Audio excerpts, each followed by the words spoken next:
ও বান্দা, তোর এত টেনশন কিসের রে? আমি আল্লাহ তো তোর জন্য আছি। সুবহানাল্লাহ।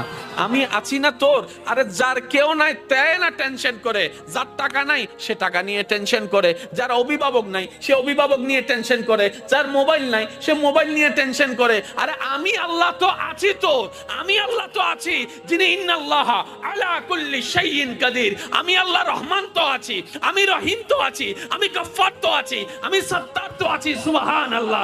আমি গফফার তো আছি, আমি রাজ্জাক তো আছি। আরে আমি থাকতে তোর টেনশন কি?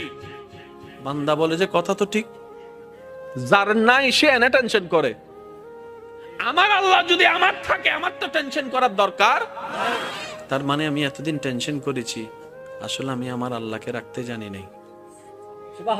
আমি আমার আল্লাহকে রাখতে জানি, আমি আমার আল্লাহকে ধরে রাখার মতো ধরে রাখতে জানি নাই, যার কারণে তো টেনশন আমাকে স্পর্শ করেছে। সেজন্য দেখবেন আল্লাহ ওয়ালা যারা হয়, মাথার উপর ছাদ নাই কিন্তু টেনশন ছাড়া মুখে হাসি আছে, পেটের মধ্যে খাবার নাই মুখের মধ্যে কিন্তু টেনশন ছাড়া হাসি আছে, যার উজ্জ্বল দৃষ্টান্ত এই পৃথিবীকে চাক্ষুষ ভাবে দেখিয়ে দিয়েছেন কারবালার ময়দানে ইমাম আলী মাকাম ইমাম হুসাইন রাদিয়াল্লাহু তাআলা। সুবহানাল্লাহ। পরিবার সবাই শত্রুদের তীরের ভিতরে ছিল, তলোয়ারের ভিতরে ছিল। কাফেলার মধ্যে খাবার নাই কিন্তু মুখে কোনো টেনশন নাই, পানি নাই কিন্তু মুখে কোনো টেনশন নাই, পরিবার শহীদ হচ্ছে মুখে কোনো টেনশন নাই। জগৎ জিজ্ঞেস করে, ও ইমাম হুসাইন, এই কঠিন মুহূর্ত আপনি এত খুশি মনে আছেন কিভাবে? ইমাম হুসাইন উত্তর দেয়, আমার মাওলা তো আমার সাথে আছে, আমার টেনশন করার দরকার কি? বান্দারে, তোমার অন্তর যখন ব্যথিত হয়ে যায়, উপশম করার মতো কেউ থাকে না। দুঃখ ভুলার জন্য যখন তুমি তোমার আপনা মানুষের হাতটা ধরে দুঃখ ভুলার চেষ্টা করো, 2 দিন পরে দেখা যায় সে আপনা মানুষটাই অন্যের সাথে হাত মিলিয়ে তোমার সাথে প্রতারণা করে, তোমাকে ধোঁকা দেওয়ার চেষ্টা করে। কথা বলেন ঠিক কি না?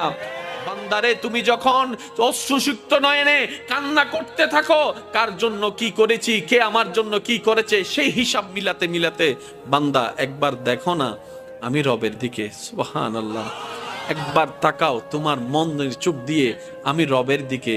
তুমি আমাকে ডাকো নাই কিন্তু আমি ফজরের নামাজ না পড়া সত্ত্বেও তোমাকে ফজরের নাস্তার ব্যবস্থা করে দিয়েছিলাম। সুবহানাল্লাহ। বান্দা, তুমি আমার জমিনে দাঁড়িয়ে 1000 গুনাহ করেছো আমার আদেশ অমান্য করে, কিন্তু আমি তোমার পা ভেঙে দিই নাই, বরং হাঁটার জন্য শক্তি দিয়েছি। বান্দারে, তোমার প্রতিটা মুহূর্তে কেউ তোমার খেয়াল রাখে নাই, আমি রহমানের রহমত তোমার খেয়াল রেখেছে। সুবহানাল্লাহ। বান্দারে, তুমি যখন ব্যথিত হৃদয় নিয়ে রাতের অন্ধকারে রুমের মধ্যে কান্না করো যে কেউ নাই আমার পাশে, তখন আমি রব ডাক দিয়ে বলি, ইন্নাল্লাহ মানা, আমি রব তোর সাথেই আছি। বলেন সুবহান। ফাযকুরুনি, তুই বান্দা